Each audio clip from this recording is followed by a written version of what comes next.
A'udzubillahi minasyaitonirrajim. Bismillahirrahmanirrahim. Assalamualaikum warahmatullahi wabarakatuh. Alhamdulillah wassalatu wassalamu ala Rasulillah wa ala alihi wa sahbihi wa man walah. Subhanaka la ilma lana illa ma 'allamtana innaka antal alimul hakim. Alhamdulillahilladzi hadana li hadza wa ma kunna linahtadiya laula an hadana Allah. Rabbi shrah li sadri wa yassir li amri wahlul 'uqdatam min lisani yafqahu qawli. Allahumma anfa'na bima 'allamtana wa 'allimna ma yanfa'una wa zidna 'ilma. Rabbana yassir wa la tu'assir, Rabbana tammim bil khair, Rabbi zidni 'ilman, amin ya rabbal alamin. Ustaz, hari ini kita masuk tajuk baru, surah Ad-Dukhan. Silakan Ustaz. A'udzubillahi minasyaitonirrajim. Bismillahirrahmanirrahim. Alhamdulillahilladzi hadana li hadza wa ma kunna linahtadiya laula an hadanallah. Asyhadu an la ilaha illallah wahdahu la syarikalah wa nashhadu anna sayyidana wa maulana Muhammadan abduhu wa rasuluh. Allahumma salli wa sallim wa barik ala Muhammad wa ala ali Muhammad kama sallaita ala Ibrahim wa ala ali Ibrahim fil alamin innaka Hamidum Majid. Rabbi shrah li sadri wa yassir li amri wahlul 'uqdatam min lisani yafqahu qawli. Subhanaka la ilma lana illa ma 'allamtana innaka antal alimul hakim. Rabbi yassir wa la tu'assir, Rabbi tammim bil khair ya arhamar rahimin. Assalamualaikum warahmatullahi wabarakatuh. Terima kasih kepada Kak Liza, Kak Syida, tuan-tuan dan puan-puan yang dirahmati Allah. Pada kali ini kita nak masuk surah yang baru. Surah yang dicadangkan ialah surah Ad-Dukhan. Maksud surah tu asap. Surah Ad-Dukhan. Dan surah ini dia dalam gugusan surah-surah yang dimulai dengan ha dan mim. Dia dalam gugusan surah-surah yang dimulai dengan ha dan mim. Surah Dukhan ni pada surah yang ke-44. Ha dan mim ini dia dimulai dari surah Fussilat. Surah yang ke-41. Surah yang ke-41 Fussilat bermula dengan Hamim, kemudian Asyura juga Hamim, Zukhruf juga Hamim, Dukhan Hamim, Jathiyah pun Hamim, Ahqaf Hamim, dan Muhammad tak. Muhammad bermula dengan penuh keunikan, Allazi. Allazi. Kemudian surah Fath, Inna. So 1, 2, 3, 4, 5, 6. 6 aja. Oh, Ghafir. Dia start dari Ghafir. 7. Ghafir, Fussilat, Syura, Zukhruf, Dukhan dan Jathiyah. Serta Ahqaf. So 7 surah berturut-turut dimulai dengan huruf ha dan mim. Ha mim, ha tu 2 harakat dan mim 6 harakat. Dan dia dikenali sebagai hawamim. Kedudukan surah-surah hawamim. Apa dia tema surah-surah ni? Surah-surah ni antara temanya ialah untuk mengekalkan ataupun mengukuhkan subjek tauhid, mengukuhkan subjek tauhid, terutamanya berkaitan dengan ke mana kita bermohon, kepada siapa kita nak minta bantuan, isti'an, dan kepada siapa kita nak mohon. Dan 7 surah ini sebenarnya membentangkan kalimah Iyyaka nasta'in dalam surah Fatihah. Untuk faham wa iyyaka nasta'in, bacalah 7 surah ni. Dia menjawab kesamaran dan kekeliruan. Dan salah satu surahnya adalah surah yang kita nak baca hari ini, surah Dukhan. Dukhan bermaksud asap. So nak tanya, adakah pandangan kita jelas kalau kita lalu tempat yang berasap? Kan tak jelas. Mata akan berair, sakit, pernafasan akan jadi sukar, sesak. So Allah nak clearkan asap ni supaya kita jelas, nampak, selesa pada siapa kita nak minta, pada siapa kita nak mohon bantuan dan pertolongan. Dan ada sebahagian mufassir yang dia ringkaskan, antaranya surah Fussilat. Fussilat menjawab kekeliruan manusia apabila menyeru selain dari Allah. Mereka dapat apa yang mereka nak, dan Allah beritahu dalam surah Fussilat, bila kita dapat apa yang kita nak, bukanlah tanda bahawa apa yang mereka buat itu betul dan benar. Kan ada orang tiap pagi, waktu duha, dia pasang colok dia. Dan dia kata, aku tak perlu kepada Tuhan yang lain. Aku stick pada kepercayaan aku tetap dapat apa yang aku nak.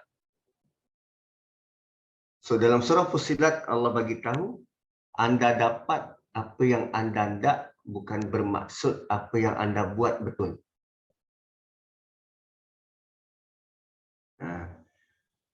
Kemudian surah Syura pula, dia menjawab kekeliruan kedua. Seolah-olah kalau cara manusia berfikir ni, konon-konon adanya bukti-bukti bahawa dibenarkan menyeru kepada selain Allah. Nak mohon pada itu boleh, nak mohon pada ini boleh. Orang kata ada dalil dan bukti itu. Maka surah Syura bagi tahu kita, dalil yang boleh diterima adalah hanya dari wahyu dan panduan Nabi. So kalau kita lihat, orang Arab buat begini, atau Tok Guru buat begini, atau Ustaz Nazri, saya nampak Ustaz Nazri buat macam tu, boleh kot? Tidak. Ustaz Nazri bukan sumber dalil. Orang Arab bukan sumber dalil. Tok Guru bukan sumber dalil. Sumber kita ialah Quran dan Sunnah. Boleh jadi saya tahu apa yang ada dalam Quran dan Sunnah, tapi bila saya execute menyalahi Quran dan Sunnah. Boleh jadi. So, surah Syura,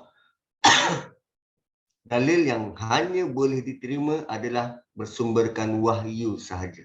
Sama ada Quran ataupun Sunnah.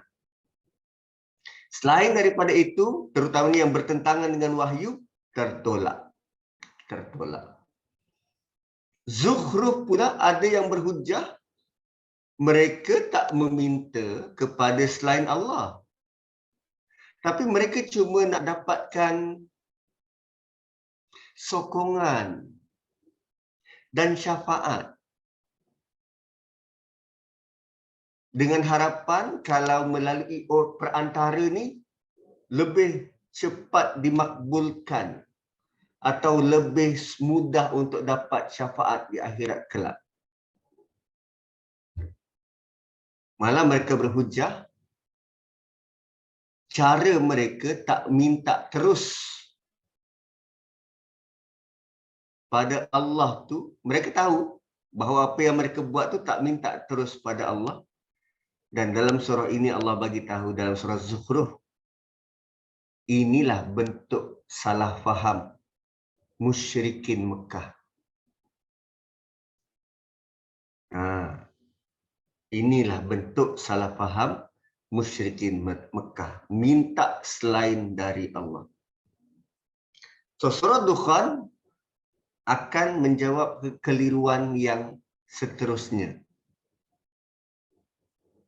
Dan antara lain ialah tentang menerangkan sifat Allah berkaitan dengan maha mendengar dan maha mengetahui. Kekeliruannya boleh timbul dalam bentuk begini. Kita kata ada makhluk yang boleh mendengar doa manusia dan tahu isi hati manusia.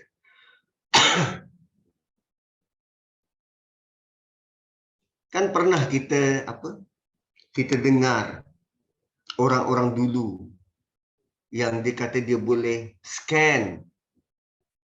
Orang tu belum cakap, aku dah tahu dah apa isi hati kau. Wah, itu bahaya. Kerana kita seolah-olah mengiktiraf ada manusia berupaya mendengar dan mengetahui seperti mana Allah tahu apa isi hati orang tu. Dia berbeza dengan pengalaman, tuan-tuan. Pengalaman kita dengan anak.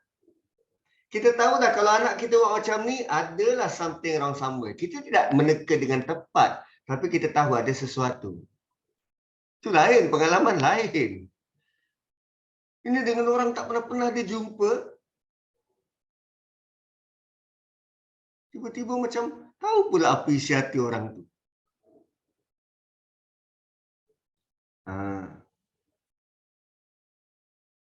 Dan ada manusia yang kata, ada makhluk yang boleh mendengar seruan manusia yang berdoa pada mereka. Mereka merasakan Allah telah beri kelebihan pada orang tu, kemuliaan pada makhluk tu, sehingga boleh dengar seruan manusia walaupun dia telah lama mati.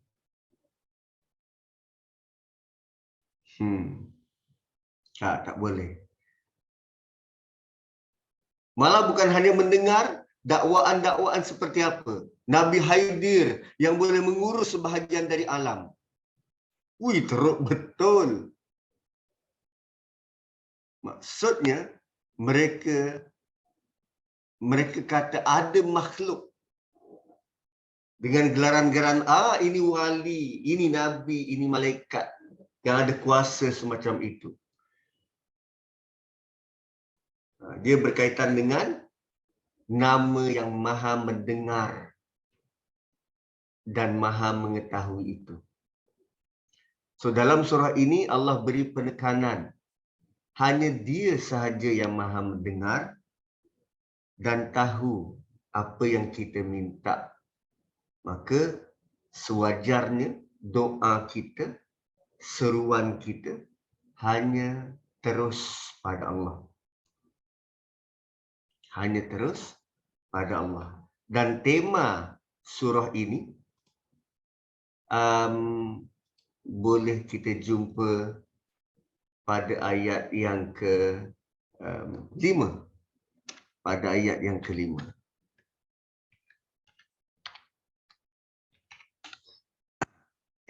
Ayat ke-5 ke? Ayat ke-6.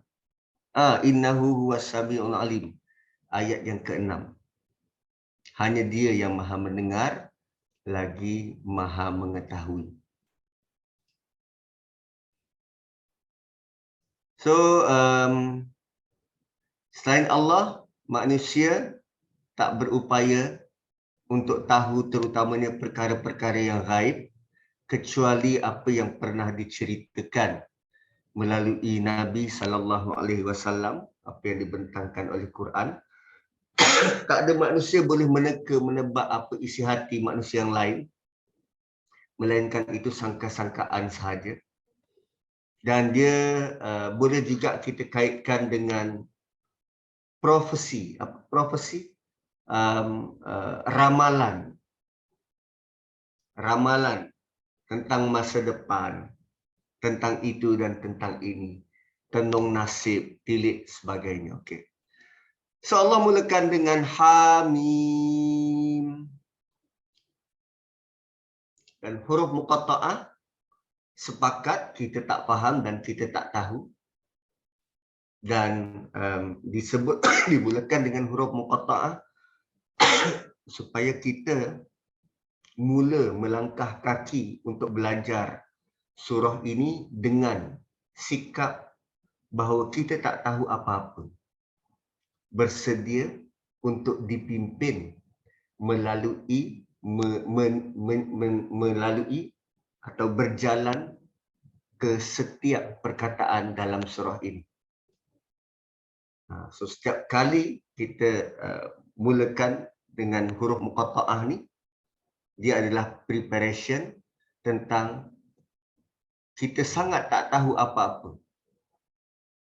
Bersedia untuk dipimpin, dipandu oleh Allah Subhanahu Wa Taala. Dua huruf hanya Allah yang tahu maksud dia. Punyalah kita punyalah lemah kita ni. Punyalah kita langsung tak tahu apa-apa. 7 kali diulang pun masih tak tahu. Bukan satu surah, 7 surah berturut-turut. Hamim. Tak tahu, kita tak tahu apa-apa. Dan itu juga pendekatan supaya kita menurunkan ego, merasakan kita ni lemah dan selayaknya menjadi hamba, terutamanya berkaitan dengan ilmu pengetahuan. Rupanya sangat banyak perkara yang kita tak tahu. Walaupun huruf itu obvious, jelas depan mata, dan dia juga mengekang kita daripada memandai-mandai beri pandangan dan pendapat terhadap suatu yang kita tak tahu.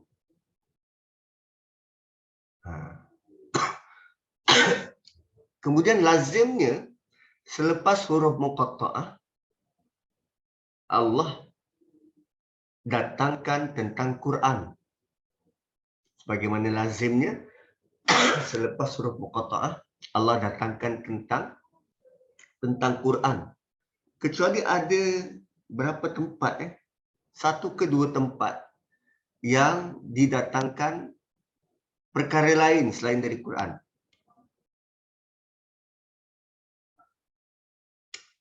Ada. Kalaupun tidak huruf muqatta'ah, kan Allah lazim mulakan dengan sumpah. Dan selepas Hawamim tadi, surah yang ke-47, surah Muhammad kan? Selepas 7 surah Hamim, kan surah Muhammad. Dan surah Muhammad, kalau kita nak berkenalan seimbas tentang surah Muhammad tu antara surah yang unik, dimulakan dengan cara yang unik. Allazina. Pernah ke kita buat ayat dimulakan dengan yang? Orang yang. Kan? Allazina, orang yang. Tiba-tiba Sebab selalunya alladzina kafaru ni, orang-orang yang kafir, alladzina, lazimnya dia di tengah-tengah. Dia dimulakan dengan sesuatu, kemudian dia terletak di tengah-tengah. Tapi surah Muhammad, surah yang yang unik, persediaan untuk berperang. So, surah ini ditampilkan dalam bentuk arahan akhir, khutbah akhir general perang sebelum ke medan peperangan. So, bila general perang yang berucap, dia tak mulakan briefing dia, ucapan dia dengan okay, Bismillahirrahmanirrahim, yang dihormati Panglima Tentera Udara, yang dihormati Panglima Tentera Darat. Tak. Dia tak ada salutasi, dia tak ada small talk. Dia mulakan dengan, kita kena buat ini. Kita kena buat ini. Barisan depan kena maju macam ni. Pemanah kena buat macam ni. Yang orang berkuda kena macam ni. Dia straight to the point, direct dan jelas. Arahan-arahan yang datang tu jelas. Satu sangat unik surah Muhammad ni. Sangat unik. Surah tentang peperangan menggunakan nama Muhammad. Apa maksud Muhammad? Yang terpuji. Macam mana nak relate surah tentang perang, persediaan berperang dengan nama yang terpuji?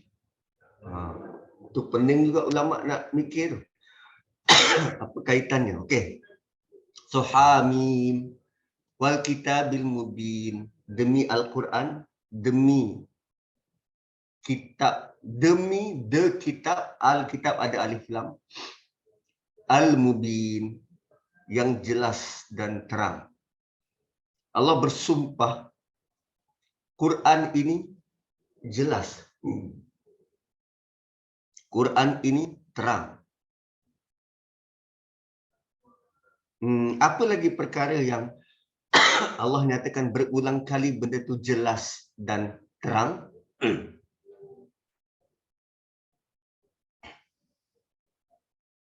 Walalil mubin.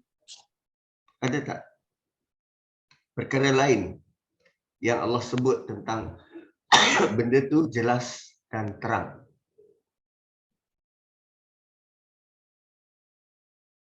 Ya, betul. Apa? Syaitan. Inna syaitana kana lil insani aduwwun mubin. Tapi itu dalam bentuk nakirah, aduwwum mubinun. Tapi ini dalam bentuk ma'rifah, ada alif lam. Wal kitabil mubin. So, rupanya kalau kita tak jumpa sesuatu yang jelas dalam Quran, itu maksudnya kita belum benar-benar melihat isi kandungannya. Kalau kita masih samar-samar, itu maksudnya salah kita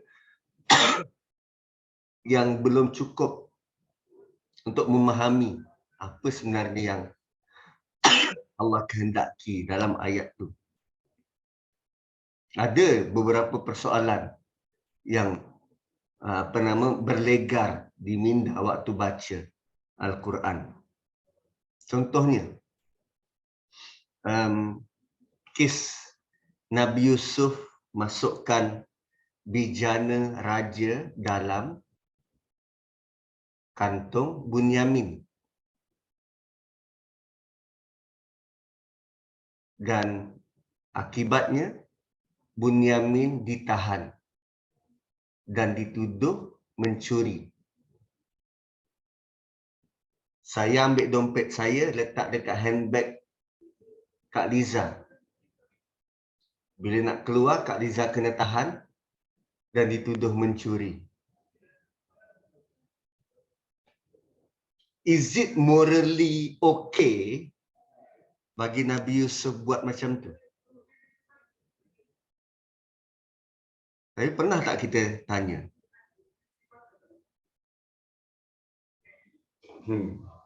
Takkan seorang Nabi buat perangai macam tu?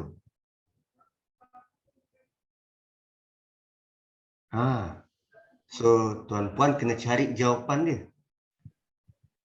Selama ni tak tertanya-tanya, lalu kita rasa, betul lah Quran tu terang. Tapi bila saya timbulkan soalan macam tu, mula, macam mana tu? Macam mana tu?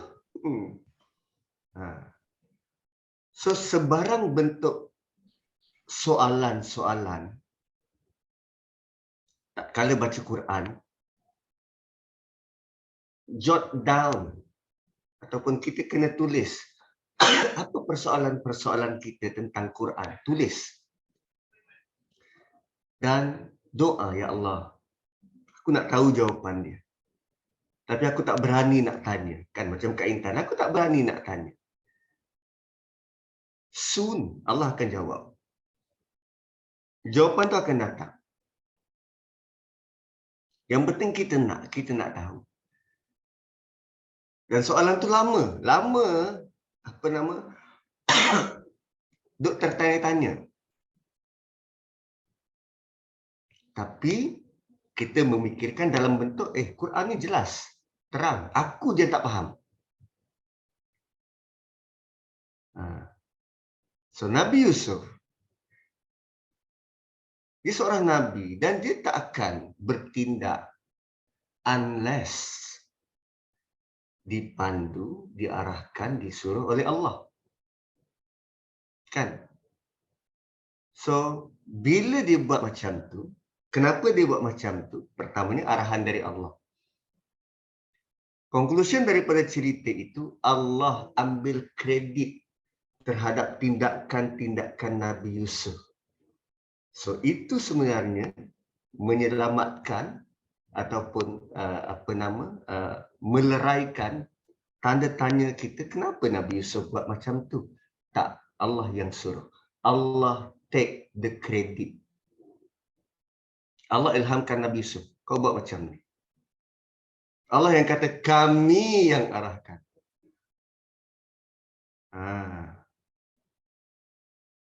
Betul, macam Nabi Musa dengan Nabi Haidir. Kita tertanya-tanya, kenapa Nabi Musa buat macam tu? Seorang Nabi takkan bertindak macam tu. Kenapa Nabi Haidir bunuh anak tu? Jawapan yang kita terima tidak memuaskan. Jawapan yang kita terima itu ada tanya-tanya lain. So, bersabar, teruskan berdoa, mohon pada Allah, lambat laun Allah akan bagi jawapannya. Kadang dia lalu dekat timeline kita, kadang tak sengaja kita tekan dengar ceramah, tiba-tiba orang tu cerita pasal kes Haidir dan Musa. Kan? Kenapa Haidir bunuh anak kecil tu? Adakah kerana arahan Allah? Atau bagaimana? Pernah dapat jawapan? Allah kata Quran tu jelas, terang.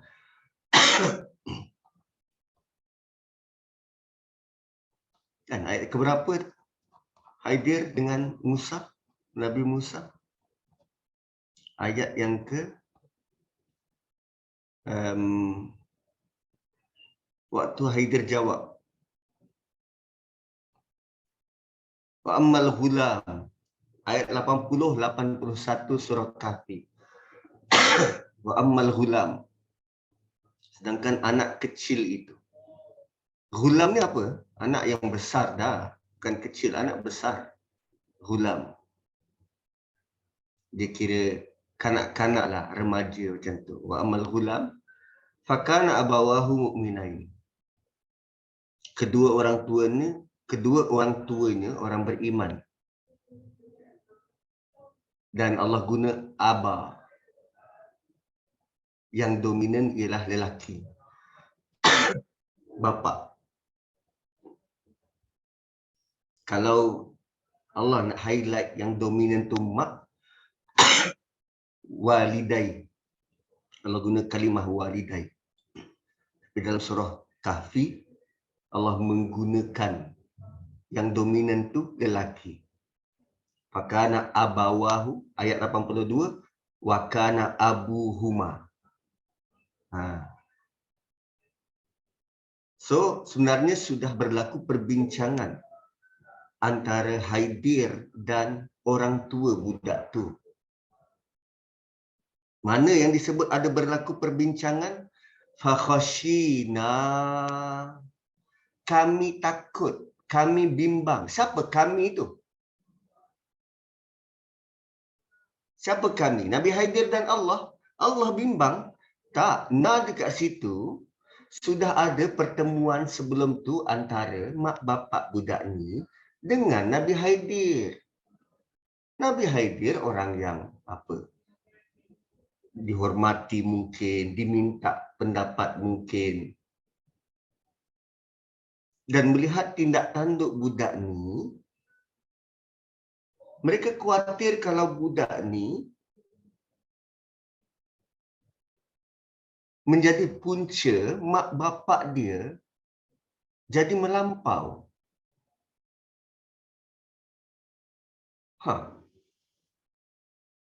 Ada dua kegusaran utama mak bapak budak ni. Dia takut sebab budak ni dah nampak ciri-ciri yang dia akan akibatkan orang tua dia tughyana wa kufra. Tokoh apa tokoh? Tokoh ni perangai macam Firaun. Dan kes ni berkaitan dengan Nabi Musa. Nabi Musa diingatkan, innahu tagha, dia tu melampau, Firaun tu melampau, wa kufra. So rupanya daripada peringkat kanak-kanak sudah nampak ciri-ciri tu kalau tak dibendung dan tak dibentuk dengan baik. So fakhashina tu kegusaran orang tua dia. Dan bapak budak tu yang minta bantu Haidir, boleh tak kau buat sesuatu? So fa'aradna ayyubdilahuma rabbuhuma. Kami ingin supaya kalau ada rezeki, Allah mengganti anak yang lebih baik daripada ini.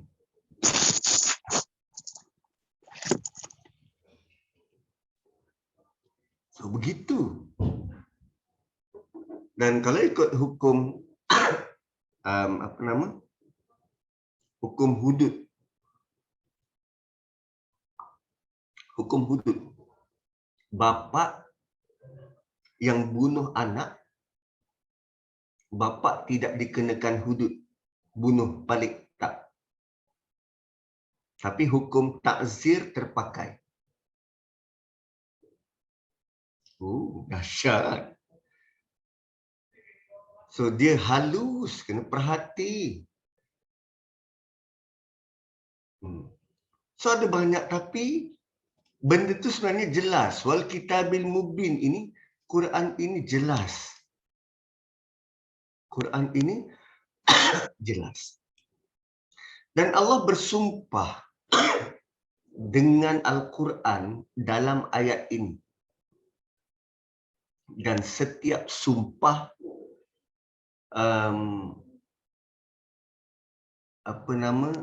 setiap sumpah dia sepatutnya ada yang perlu ditekankan. Tapi dalam ayat ini perkara itu dihazaf, dihilangkan. Tak disebut dalam ayat ini. Contohnya, wal kitab, demi kitab yang jelas. Apa yang jelas? Kan setiap sumpah dia ada perkara yang nak ditekankan. Demi Al-Quran yang jelas. Apa sebenarnya yang dia nak tekankan? Allah tak sebut apa yang nak ditekankan. So dia punya maksud sumpah ini dia merujuk kepada tak ada satu tempat dalam Quran yang boleh diragui.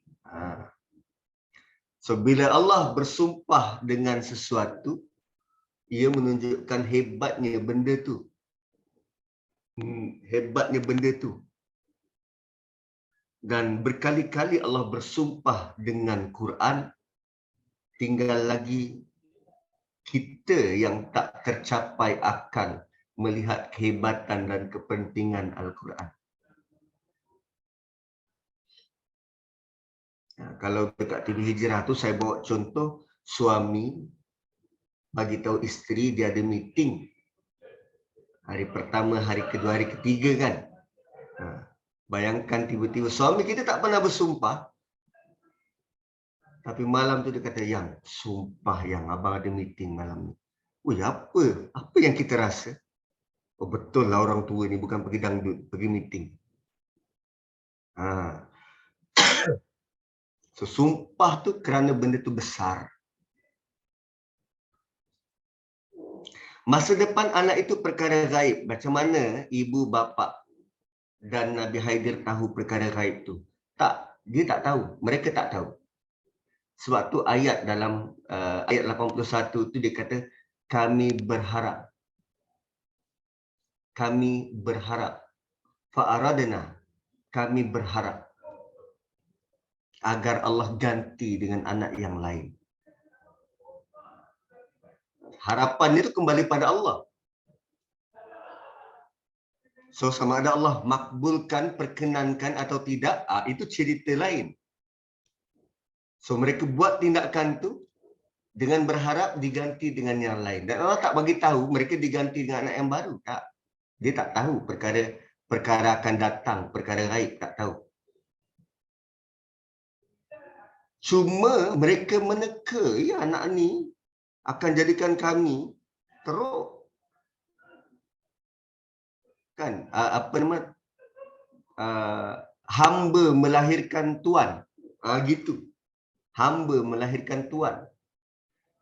So, nampaknya mak bapak yang terlibat tu, mereka sangat khawatir, sangat takut.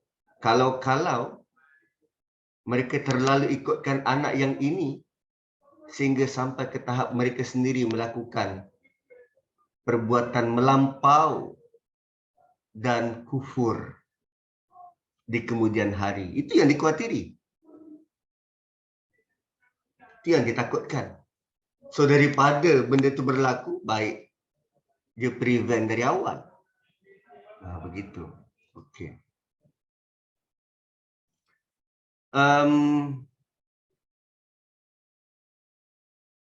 Okay, then inna anzalnahu fi lailatin mubarakah. Kami turunkannya, inna anzalnahu, kami turunkannya, dan anzalnahu dalam bentuk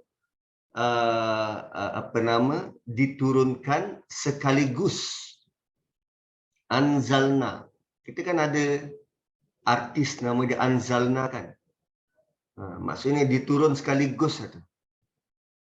Kalau dia turun part by part, dia turun tangan dulu, kaki dulu, dia turun sekaligus, anzalna.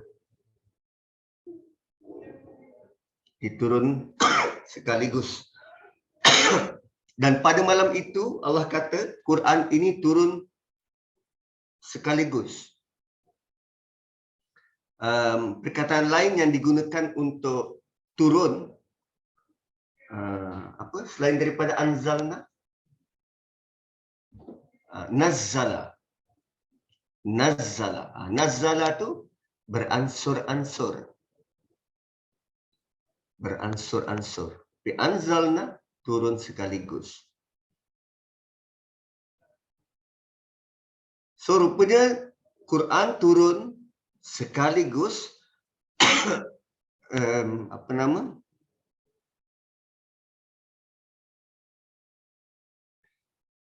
Okey, ada perenggan tu dia kata Allah menekankan dalam ayat ini yang dia turunkan Al-Quran. Maka kita perlu ambil tahu tentang apa yang nak disampaikan dalam Quran. Janganlah suatu yang Allah beri pada kita, kita ambil enteng. kita lazim dengar pernyataan Allah turunkan Quran. Allah turunkan Quran. Tapi kalau kita ubah pernyataan itu dengan Allah kurniakan Quran, dia bawa emosi berbeza kan? So anzalna atau nazzala, turun ni adalah dari tempat tinggi kepada tempat yang rendah. Sebagaimana air daripada tempat tinggi akan mengalir ke tempat yang rendah. Begitulah Quran. Quran dia akan turun ke hati dan peribadi yang sudah tersedia rendah. Ada kaitan tak dengan Hamim tadi? Hamim kan preparation untuk kita merendah diri. Dan kemudian Allah kata Quran turun. Kami turunkan Quran. So kita sudah prepare hati kita, diri kita, jiwa kita merendah diri depan Quran dan tinggal Allah alirkan sahaja umpama air yang mengalir ke tempat yang lebih rendah. Ui, indah.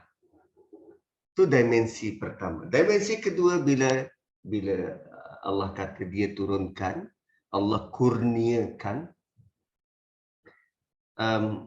dia merupakan satu yang penting dan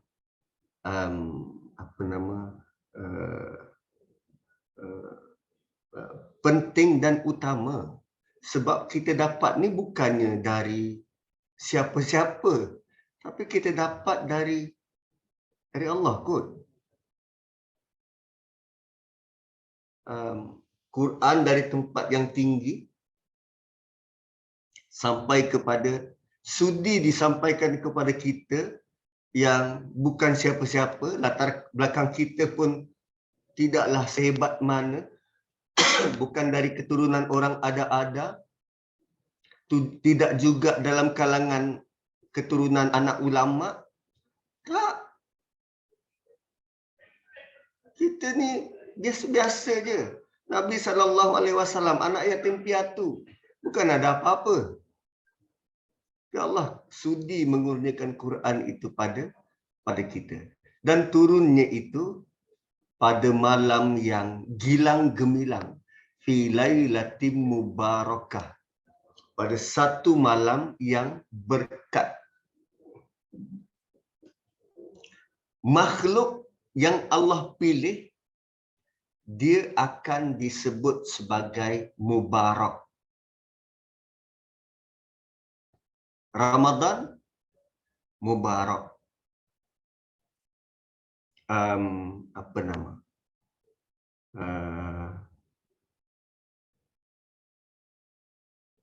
Quran juga mubarak. Kalau ada hari yang mubarak. Hari yang diberkati. Hanya Allah yang tabarak. Tabarakalladzi biyadihil mulk. Hanya Allah sumber kepada keberkatan. Makhluk yang lain, dia diberi keberkatan. Kita mohon diberi keberkatan. So dia bukannya dalam bentuk ini air yang Ustaz Nazri baru minum. Lepas tu bolehlah nanti siapa-siapa yang nak order, beli, boleh dapat keberkatan dari air ni. Wah, tak. Bukan gitu cara dia. Kita tak boleh simply kata, oh air ni penuh dengan keberkatan. Kita tak ada kuasa untuk beri keberkatan pun. Keberkatan itu datang dari Allah. Setiap malam kita diingatkan bahawa keberkatan datang dari Allah dengan kita baca suratul Mulk sebelum tidur.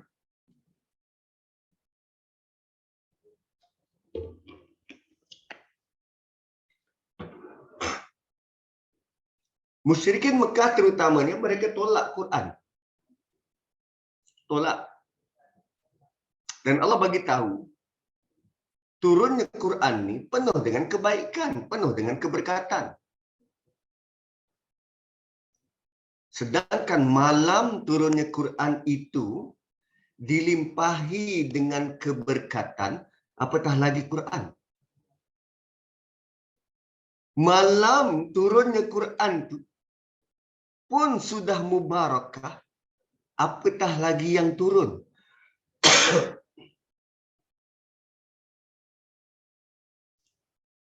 Kan kita selalu bagi contoh kampung yang berpesta 7 hari 7 malam. Kerana apa? Kerana menyambut seorang ulama besar datang bertandang. Mereka pesta 7 hari 7 malam. So bila kita pergi ke kampung tu, apa yang kita kagumkan? Kita kagumkan pesta yang dibuat atau kita kagum bagaimana penghormatan orang-orang ni pada ulama tu. Kan? Tapi lazimnya kita tengok, ui, 7 hari 7 malam kok diorang joget lambat. Kemah-kemah besar, ada bunga manggar, ada kugiran, ada makan-makan. Siapa nak datang ni? Ada, YB nak datang. So ada orang yang beri tumpuan kepada persiapan majlis. Berapa lama? 1 minggu, 7 hari.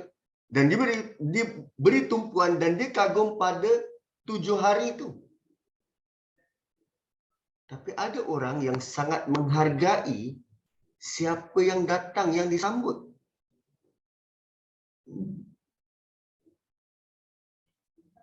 Satu dalam suratul Qadar, Allah cuma beri Quran ini, datangkan Quran ini dalam bentuk kata ganti nama. Inna anzalnahu fi lailatin mubarakah. Inna anzalnahu fi lailatul qadar. Inna anzalnahu fi lailatul qadar. Kami turunkannya pada malam Al-Qadar.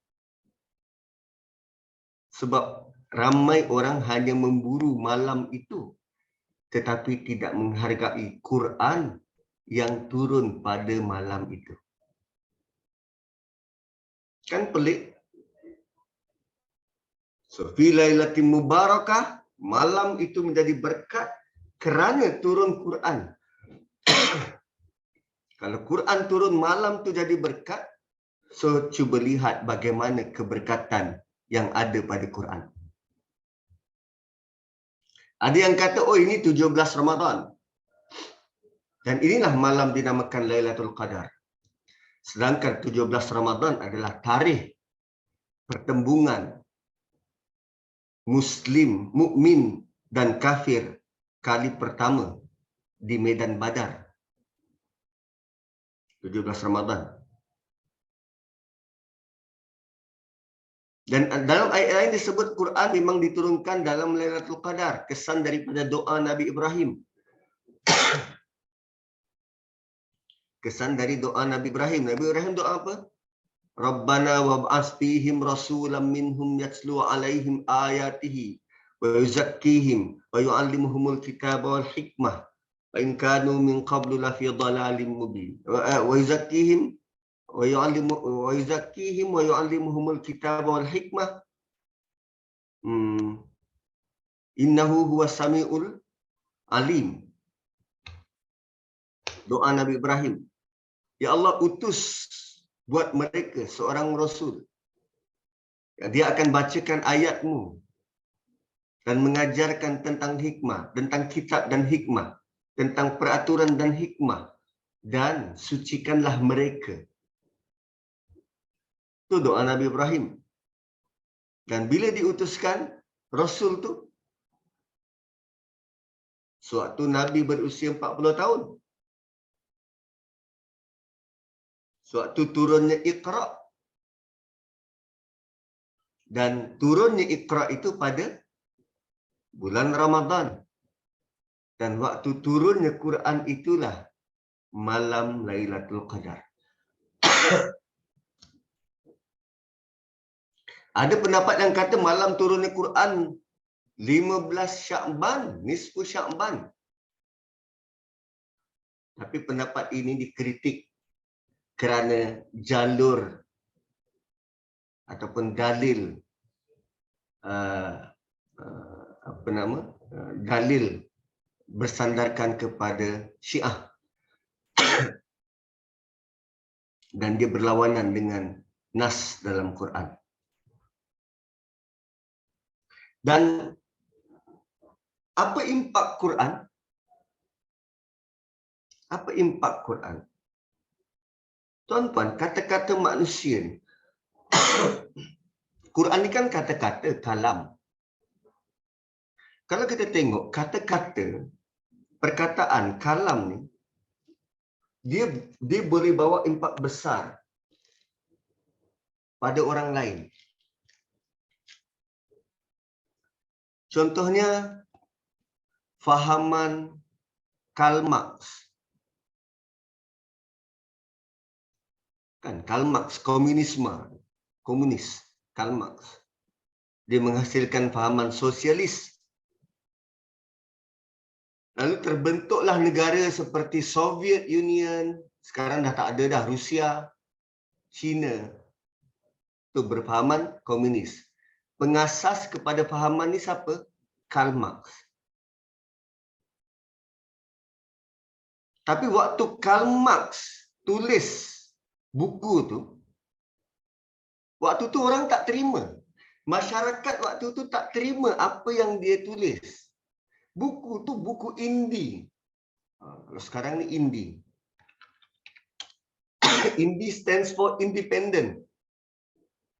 Bukan pendapat kebanyakan. Bukan pendapat arus perdana. Waktu Karl Marx tulis tu, 200 tahun selepas dia meninggal. 200 tahun selepas dia mati, barulah orang pada waktu itu terbaca dia punya pendapat dan melakukan perubahan. Karl Marx tidak menyaksikan perubahan masyarakat berdasarkan pendapat dia. Dia dah mati lama. Sama macam fahaman-fahaman yang lain. Pengasas fahaman tu tak pernah menyaksikan perubahan dalam masyarakat. Tapi Quran yang Nabi bawa menukar landscape manusia berfikir on the dot dalam jangka masa 23 tahun. Tuan-tuan, kita pernah dengar, nak kata belajar tu jauh sekali lah. Kita pernah dengar revolusi Perancis, revolusi perindustrian. Kan, kita ambil lah revolusi Perancis. Bertukar cara berfikir dan cara pentadbiran di Perancis. Tapi masyarakat Perancis, mereka makan benda yang sama, cara yang sama, sebelum revolusi dan selepas revolusi. Dia tak merubah cara dia berjalan, cara dia makan, cara dia bergaul. Yang berubah apa? Pentadbiran. Lalu dia kata apa? Revolusi Perancis, revolusi. Benda yang yang berubah, yang bertukar. Cuba tengok Quran. Apa yang Quran ubah?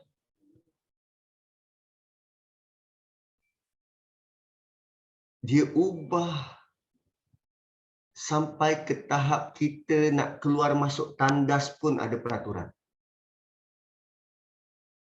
Dia ubah hingga kita nak makan apa pun kita sangat partikular mencari yang halal.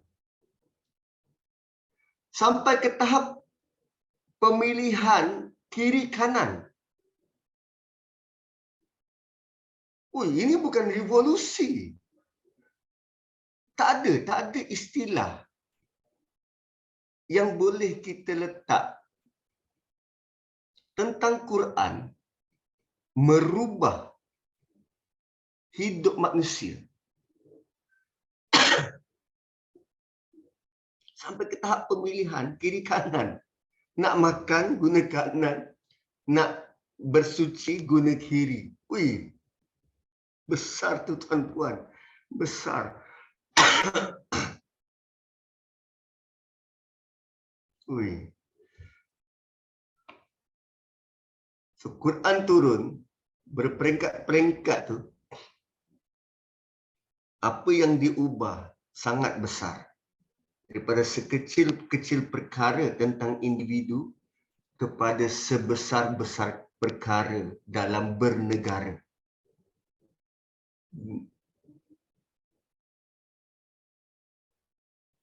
So, bila Allah kata ia diturunkan pada malam penuh berkat, dia menunjukkan kepentingan Quran kerana diturunkan pada malam yang khas. Suatu yang diturunkan pada malam yang khas tentunya penting, hebat. Macam juga kita ada pakaian-pakaian tertentu yang kita pakai. Kan waktu dulu Kak Liza nikah, pakai kain batik? Tak, dia ada pakaian khas. Pakaian untuk nikah, pakaian untuk berinai, pakaian untuk bersanding, dia ada pakaian khas. So, lihat bagaimana Quran itu diturunkan pada malam yang khas, yang mulia, iaitu Lailatul Qadar. Dan ternyata dia sangat sangat menakjubkan. Dan ia juga adalah malam amar. Kita tahu kan perbezaan khalaqa dan amar. Kalau kita baca surah Sajdah tu, yudabbirul amra minas sama'i ilal ardi summa ya'ruju ilaihi fi yaumin kana miqdaruhu alfasanatin mimma ta'uddun. Bila Allah cipta sesuatu physically, Allah bekalkan bersama yang fizikal tu software dia. So, khalaqa adalah ciptaan fizikal, amara, amrun adalah di software. So, sekarang ni, setiap software ni, dia perlu hantar report. Kan, dia perlu hantar feedback kepada server, kembali kepada Allah. So, Allah kata dalam surah Sajdah, ya'ruju ilaihi fi yaumin, dia kembali kepada Allah dalam tempoh, fi yaumin, dalam tempoh, kana miqdaruhu, yang kadarnya, alfasanatin mimma ta'uddun, 1000 tahun, seperti mana yang kamu kira. Okey. Kita mungkin boleh buat contoh begini, walillahil masalil a'la. Contoh begini. Tuan-puan pernah ada apps TikTok? Tengok tak TikTok ke? Ada tak apps TikTok? Tak ada, Ustaz. YouTube? Ada kan? YouTube. Macam sekarang ni, Kak Syida terus record ke YouTube. So, bila kita record secara direct ni, kita tak rasa sangat dia punya beban untuk upload. Dia berbeza kalau Kak Syida ambil video, kemudian baru upload ke YouTube. Kan, kalau terus direct record macam ni, dia akan terus berjalan simultaneously, macam mana entah di persebutan tu, berjalan satu persatu. So, bayangkan kalau kita nak upload video 2 GB ke YouTube. Berapa lama nak kena tunggu? Kan makan masa. Ada 2 jam, mungkin 3 jam. Kalau dia lebih daripada 3 gig, tengok pula line kita, line yang macam siput. So, makan masa lah, ada tempoh untuk di-upload ke cloud. ke memori di langit, ke cloud. So Ammar, software yang Allah bekalkan kepada semua makhluk dekat bumi ni, dia akan hantar report. So Allah kata, masa yang diperlukan untuk menghantar semua report tu sekitar 1000 tahun. Berapa lama tu? Berapa banyak? Nak 50, 100.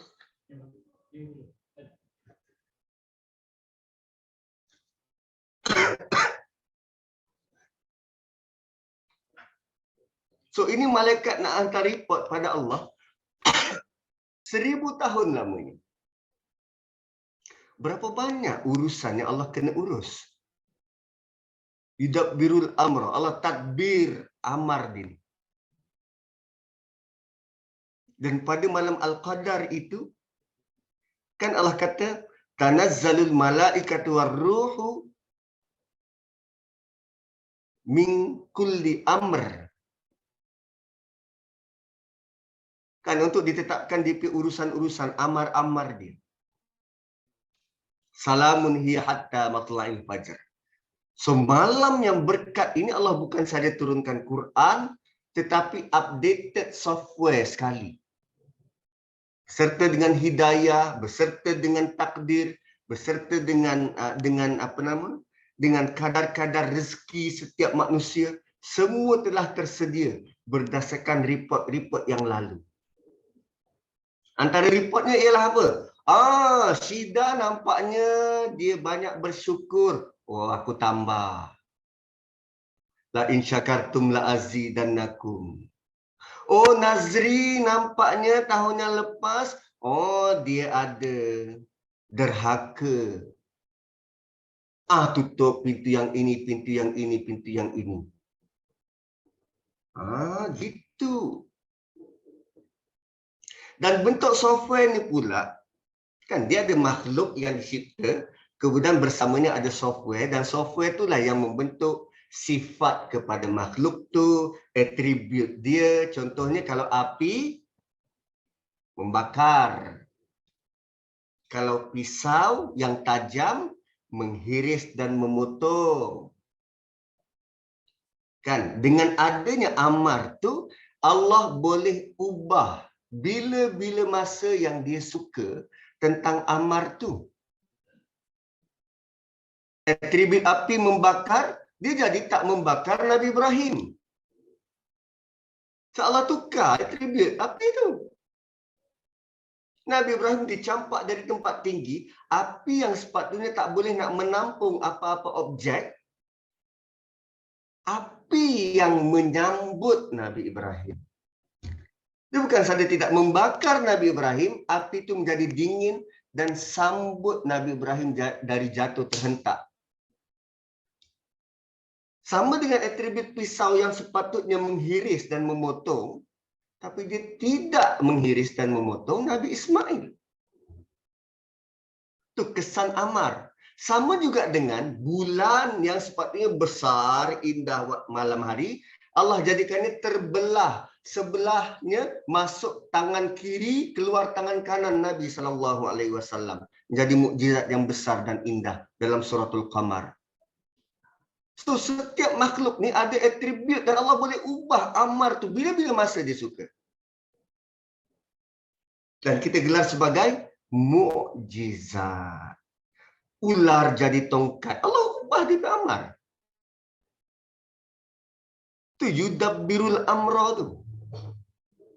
Malam-malam Allah tentukan perintah dia. Dan malaikat juga tak tahu apa benda ni, apa yang berlaku. Tak tahu. Hebat. Dan bila kita kata perkataan berkat, berkat ni kan bertambah. Makin banyak, dan makin banyak. Kan, makanan yang sedikit, waktu perang Khandaq, sahabat tu dia tak ada banyak yang dia ada kat rumah. Jadi apa nama? Dia nak jemput hanya Nabi. Dia ada seekor kambing dan waktu tu waktu yang sukar, semua orang sedang bertungkus lumus sediakan parit tu. Dia nak ajak Nabi seorang. So dia pun datang dekat dengan Nabi. Ya Rasulullah, dekat rumah aku ada hidangan. Kalau kau nak makan bolehlah. Tapi engkau je. Macam kita nak jemput jiran sebelah rumah. Tak adalah kita announce satu taman. Oi, siapa nak makan? Jom datang rumah. Tak. Kalau makanan tak berapa banyak dekat rumah, kita jemput orang-orang tertentu je, WhatsApp orang tertentu je. So dia jemput Nabi seorang. Nabi pula buat announcement. Rumah si dia ni ada makanan untuk kita. Jom. Lepas zuhur ke kita pergi, lepas asar kita pergi. Terkejut hamba Allah. Loh, bukan banyak mana pun. Kalaupun ada, adalah biskut Mary. Pergi. Dan Nabi tahu kegusaran orang tu. Nabi kata tak apa. Biarkan tempat tu di situ. Nabi yang agihkan. Dan Allah tunjuk berkat semua orang kenyang. Dan rupanya tuan-puan, dalam bab memberi ini, dia ada banyak similarity, banyak persamaan. Dan Allah ulang banyak kali tentang memberi matlamatnya wajah Allah. Memberi matlamatnya wajah Allah. Berulang kali, banyak kali. Setakat yang saya perasan mula-mula dalam surah Insan. Memberi kerana wajah Allah. Rupanya dalam suratul Lail pun ada. Ada dalam beberapa surah yang lain. Tatkala memberi, infak, sedekah ke, dia punya target ialah wajah Allah. Kalau dalam suratul Lail tu, wala saufa yarda, sampai Allah redha. Oi. Dia ke wala saufa yarda ke? Cuba tengok. Nanti main sebut je rupanya salah. Al-Lail. Al-Lail malam. 92. Ya, wala saufa yarda. Sebelum tu illa ibtigha'a wajhi rabbihil a'la. Sebelum tu wama li ahadin indahu min ni'matin tujza. Sebelum tu allazi yu'ti ma lahu yatazakka. Yang memberi harta dia tujuannya untuk membersihkan diri dia. Memberikan harta. Dan dia tidak minta apa-apa balasan pun. Wa ma li ahadin indahu min ni'matin tujza. Dia tak minta apa-apa balasan. Illa ibtigha'a wajhi rabbihil a'la. Kecuali dia nak melihat wajah Allah, wajah Tuhannya yang maha tinggi. Wala saufa yarda. Dan dia hanya nak Allah redha. Oi, dahsyat.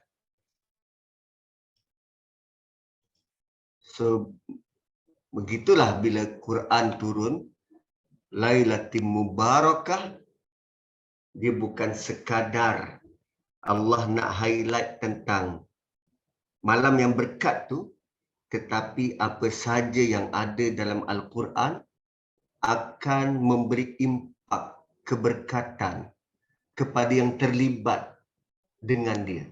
Kalau turun pada malam, malam tu berkat. Malaikat yang bawa turun Quran tu, malaikat tu menjadi terhormat. Orang yang menerima Quran, Nabi SAW menjadi manusia yang sempurna dan terhebat.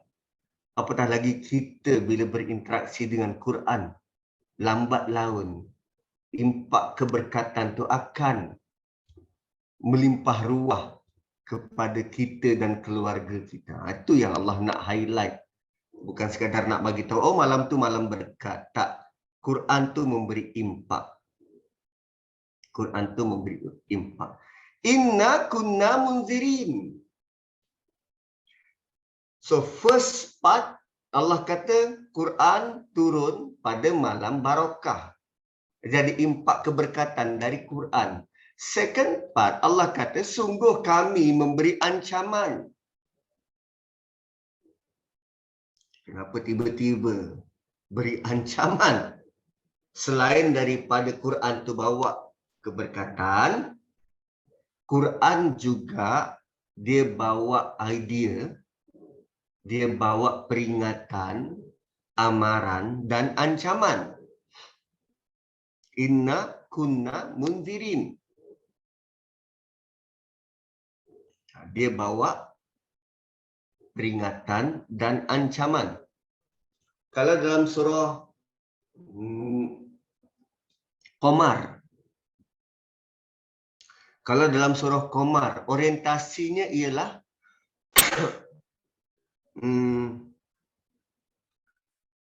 amaran yang kami datangkan ini dalam bentuk muzdajar. Amaran yang kami datangkan ini dalam bentuk muzdajar. Muzdajar ni macam mana? Kak Liza pernah tak waktu-waktu genting tengok anak sedang buat sesuatu, Kak Liza teriak sampai dia tergamam dan berhenti. Anak tengah main basikal, laju turun bukit, kan? Kita nampak tu ada kereta dari jauh. Dan kita agak, ini kalau dia lepas ni, memang kena langgar kereta. Berhenti, berhenti, berhenti, berhenti. Terus berhenti. Pernah tak? Pernah. Itu muzdajar.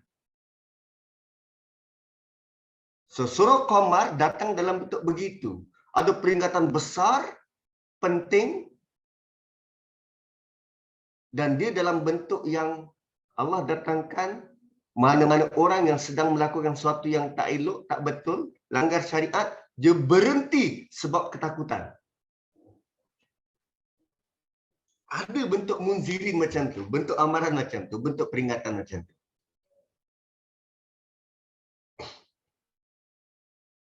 Tapi bila kita baca surah Qamar, tak rasa macam tu pun, Allah ada kritik.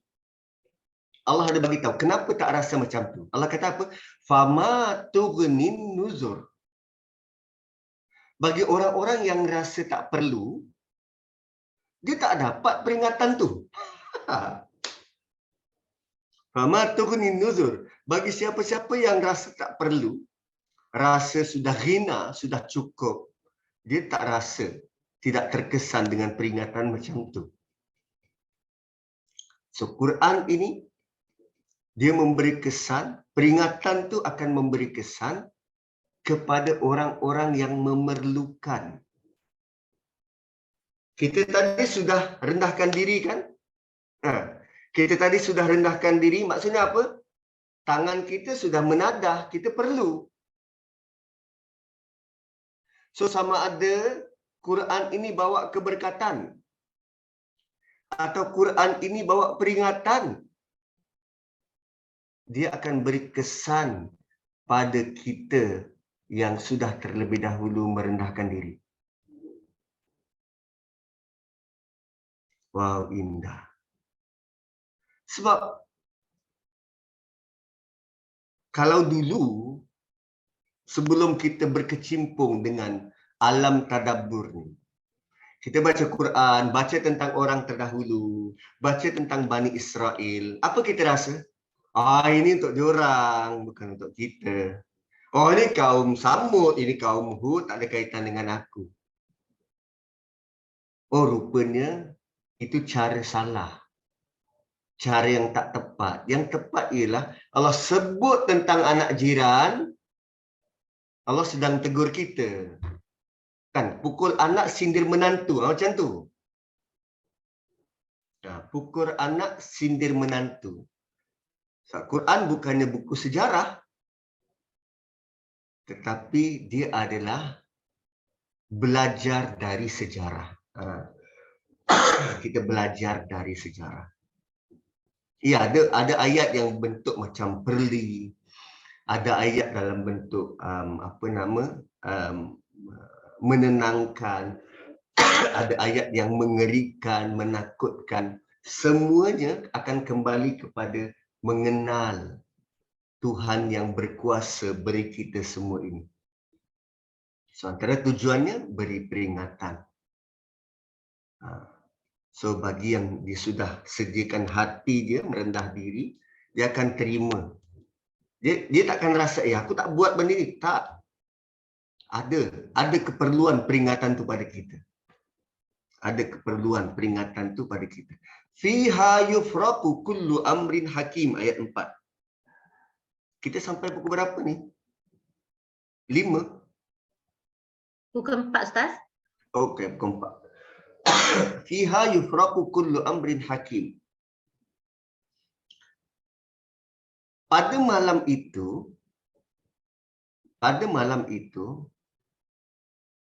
tiap-tiap perkara ni, tiap-tiap amar ni, tiap-tiap amar yang jelas, yang disampaikan dengan bijaksana ni, dibahagi-bahagikan. Fiha yufraqu, pada malam itu ditetapkan. Perkataan yufraqu, kata akar dia faraqa, maksudnya dibahagi-bahagikan, dipisah-pisahkan. Apa yang dipisahkan ni? Faraqa bermaksud pisah antara dua perkara. Pisah antara dua perkara.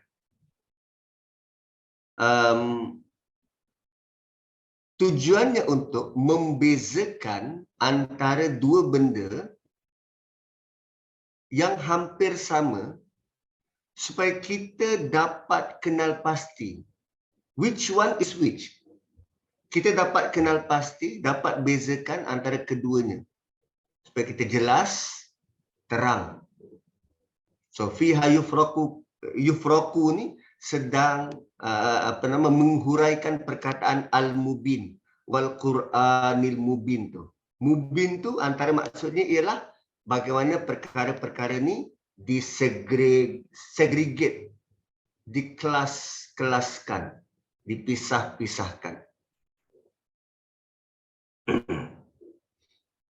Apa yang dipisah-pisahkan? Kullu amrin hakim. Setiap perintah yang penuh hikmah.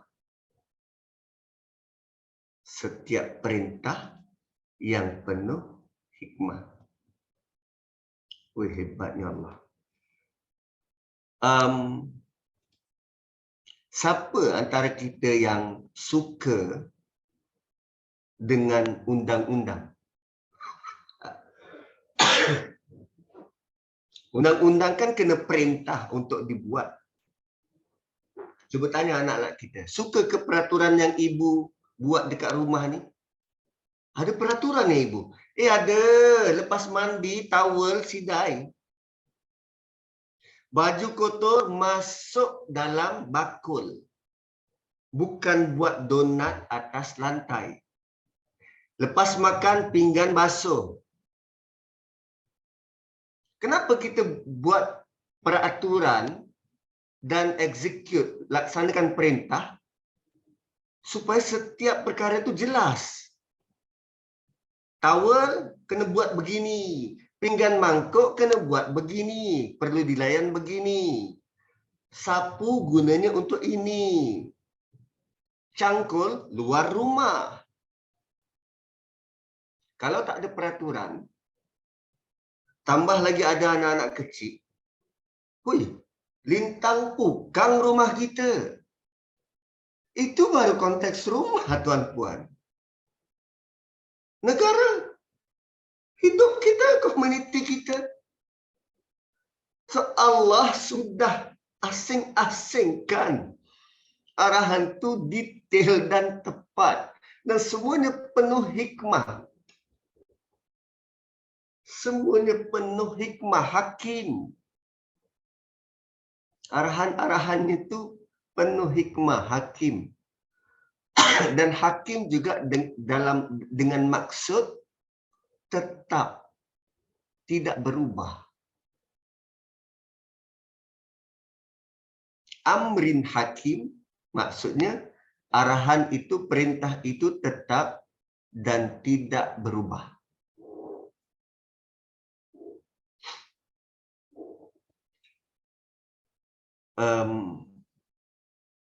kita kalau kita buat peraturan,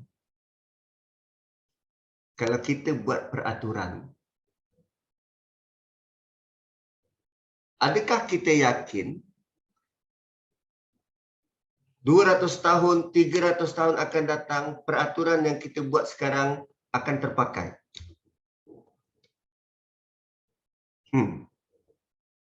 Kalau mak bapak kita dulu, atuk nenek kita dulu, apa antara peraturan yang dibuat? Balik rumah sebelum maghrib. Kau balik lepas maghrib, kau kena sebat. Adakah peraturan itu terpakai sekarang? Kita ambil anak dari sekolah sampai rumah, hampir isyak. Tak ada pakai dah.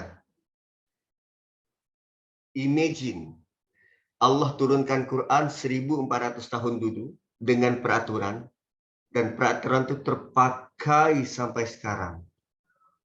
Oh yo, terutamanya berkaitan dengan keuangan. Dan tuan-puan,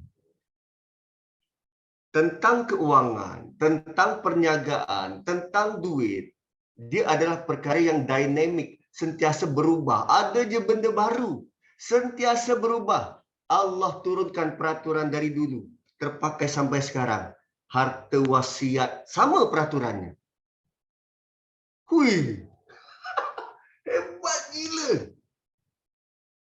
Hebat gila. Satu, kita takkan boleh.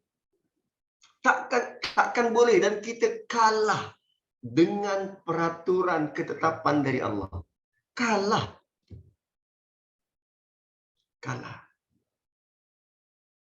Dan bila Allah kata amrin hakim, dia tetap dan tidak boleh diubah. Quran takkan berubah mengikut zaman. Zaman perlu tunduk dengan Quran.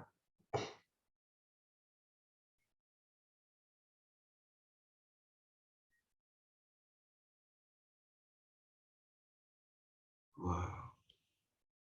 Ya, sunnatullah dia takkan berubah. Dia takkan berubah. So amrin diterjemahkan sebagai perintah Allah untuk dilaksanakan pada tahun itu. Dan perintah itu diberikan pada malaikat untuk execute. Israfil, kan dia jaga angin. Dia jaga rezeki. So Allah beri arahan pada Israfil, begini untuk tempoh 1 tahun ni. Dia yang execute. Dia jalankan. Amrin hakim. Dan semua tu perlu report. Israfil akan report pada Allah apa yang dia dah buat, tanpa menyalahi satu pun. Dan dia hantar report tu berapa lama tempoh? 1000 tahun. Oi, berapa banyak tu? Kalau setakat kita nak upload dekat YouTube tadi, 2 GB makan 2-3 jam. Ini tempoh menunggu 1000 tahun untuk upload. Oi, banyak gila. Dan setiap tahun penetapan baru akan berlaku. Setiap tahun penetapan baru akan diberikan. Siapa dilahirkan, siapa mati, siapa jatuh sakit, apa kita dapat. Memang tak dapat kita imagine. Siapa naik jadi Perdana Menteri, semua. Kita tunggu 19 hari bulan ni untuk dibentang belanjawan yang baru. Kan, kita akan diberitahu bagaimana wang negara akan dibelanjakan bagi tahun depan. Itu baru wang. Yang Allah tentukan ni apa yang bakal berlaku tahun depan. Apa yang bakal berlaku? Semua. You name it. Anak kita jatuh basikal tahun depan. Sudah ditetapkan. Habis itu Ustaz, kita tak perlu berusaha lah. Tak, bukan tak perlu berusaha. Benda tu akan terjadi. Tapi Allah nak tengok respon kita. Engkau redha atau engkau memaki?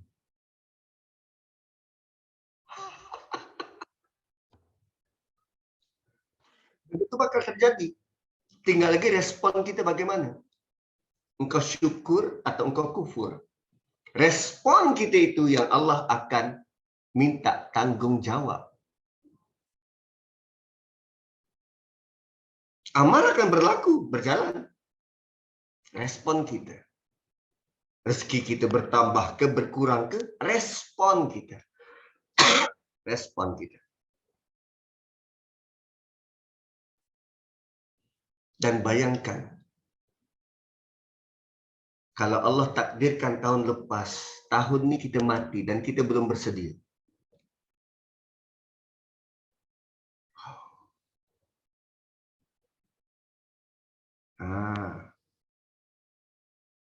Sebentuk peringatan tu super penting. Baru kita dapat beza. Okey, ini tentang kematian aku. Kan, bila sebut tentang kematian, kita boleh bezalah. Kalau sebut tentang kematian, aku perlu sedia apa? Apa preparation? Kan ada anak-anak yang bila dia kemas baju mak dia, kemudian dia jumpa satu plastik. Ini kain untuk kafan, ini untuk baju, ini untuk tudung. Mak dia dah prepare untuk mati.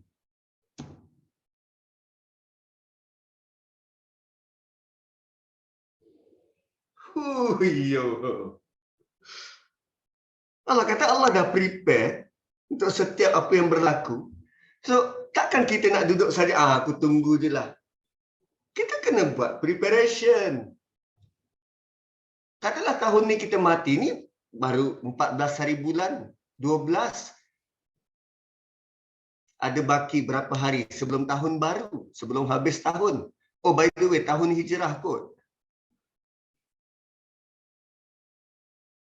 Tahun ni kita mati. So, bila ingatan tu timbul, dan kita rasa kita perlu buat preparation, aku perlu apa? Apa yang aku perlu prepare? Aku mulakan dengan perkataan aku kot. Sudah-sudahlah cerita pasal orang. Aku mulakan dengan apa? Perangai aku kot. Sudah-sudahlah buang masa. Aku mulakan dengan apa? Dengan makan aku kot. Aku kena kurangkan sikitlah makan. Tak perlu nak makan lebih-lebih sangat. Banyak je kita boleh prepare. Bila ingat mati. So, orientasi 4 ayat pertama, 5 ayat pertama ni, dia beri impak besar. Hanya dengan kita lihat bagaimana Allah menguruskan urusan-urusan mentadbir alam ini.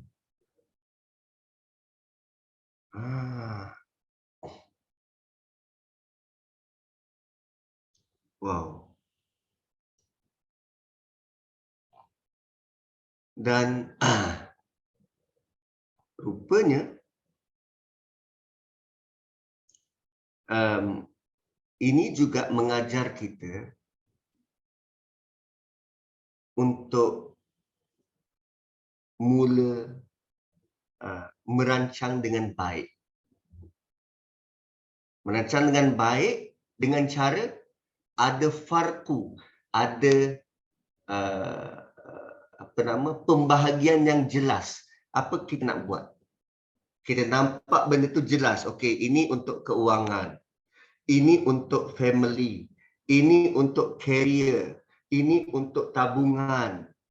Ini untuk masa lapang. Jelas. Bukan kita lalui hidup ni dengan ikutlah apa nak berlaku. Ikutlah. Aku terima je. Tak. Jelas. Kerana Allah dah tunjuk cara dia mentadbir. Ada yufraqu, ada faraqah.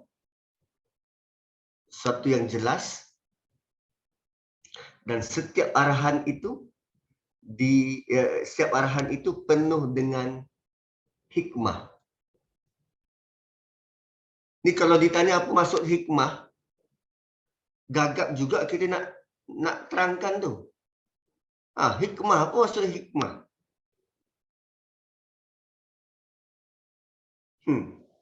Hikmah. Tahu Ustaz tapi tak tahu macam mana nak terangkan. Tahu maksud hikmah tu tapi tak tahu. Bijaksana. Hikmah, bijaksana. Hikmah kata akar dia hakama. Hakama kita cairkan jadi hakim. Memutuskan. Kemudian dia ada hikmah. Lazim kita terjemah sebagai bijaksana. Hakama ni, hakama syai' ni maksudnya satu benda dia bercantum dengan benda yang lain. Satu benda dia bercantum dengan benda yang lain. So, hakim yang memutuskan apa nama? Hakim ni maksudnya memutuskan. Memutuskan. So, dia memutuskan keputusan, dia buat keputusan setelah dia nampak bukti-bukti yang ada depan dia, keterangan-keterangan yang ada depan dia tu bersambung, berkesinambungan antara satu sama lain. Berkesinambungan antara satu sama lain. Kalau dia temui ada satu yang terputus, beyond reasonable doubt, ada satu yang terputus, meragukan, kenapa tak bersambung ni? Kenapa tak kena ni? Dia boleh tolak kes.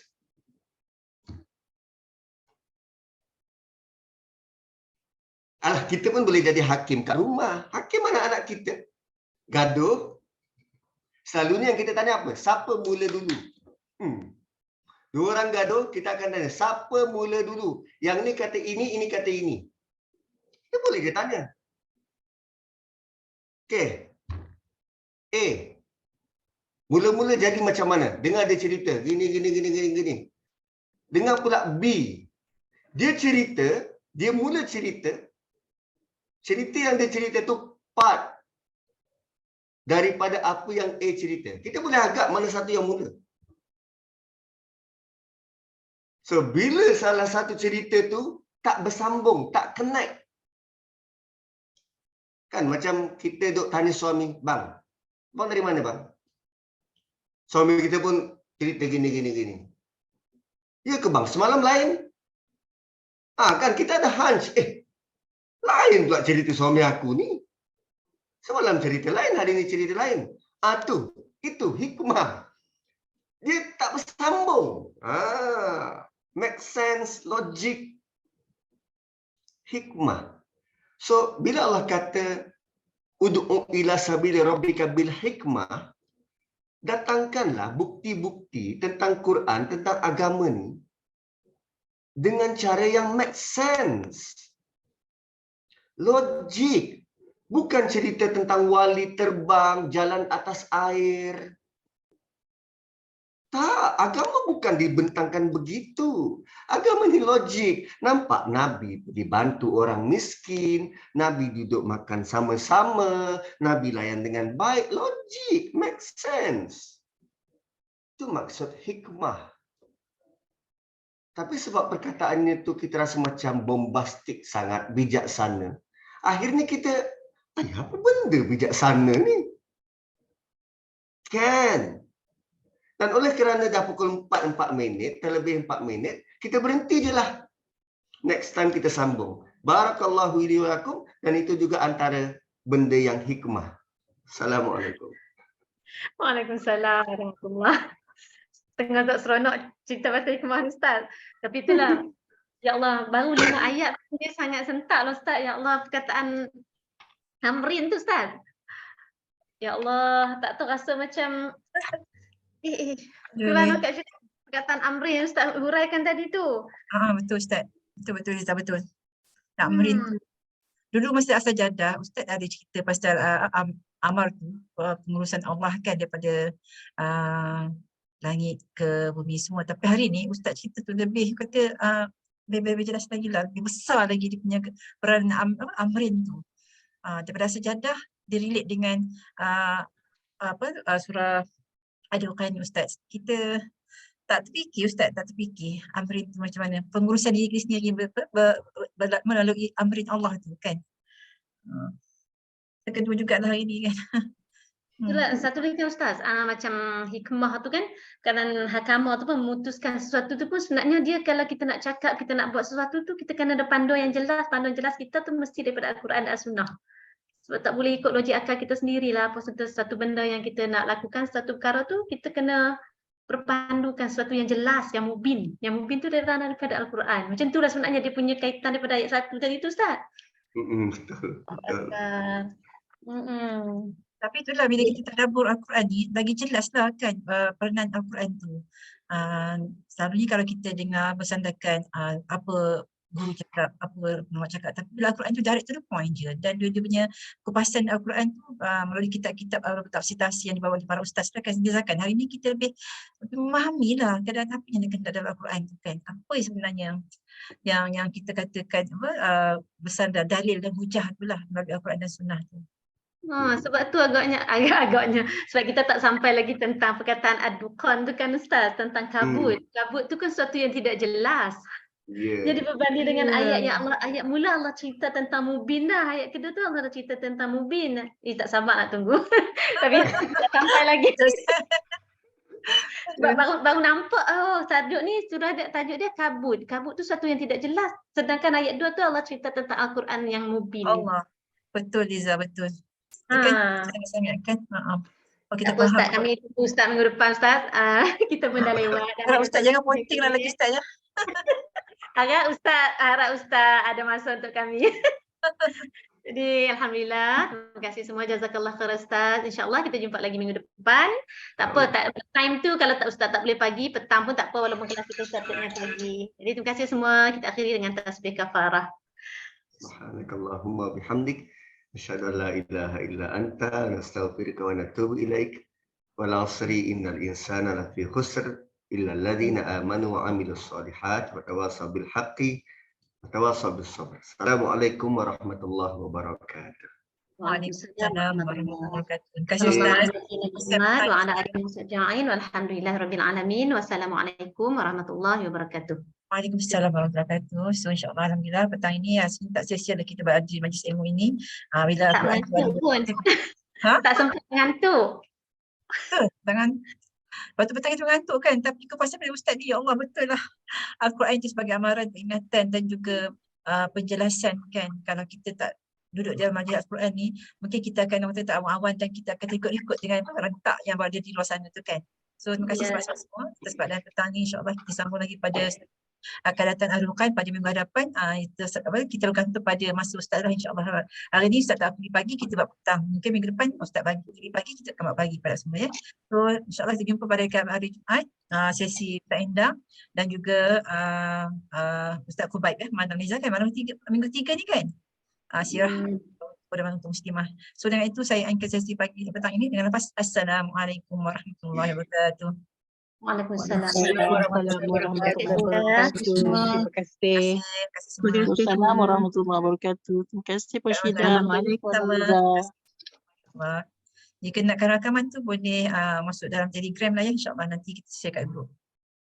Baik, terima kasih.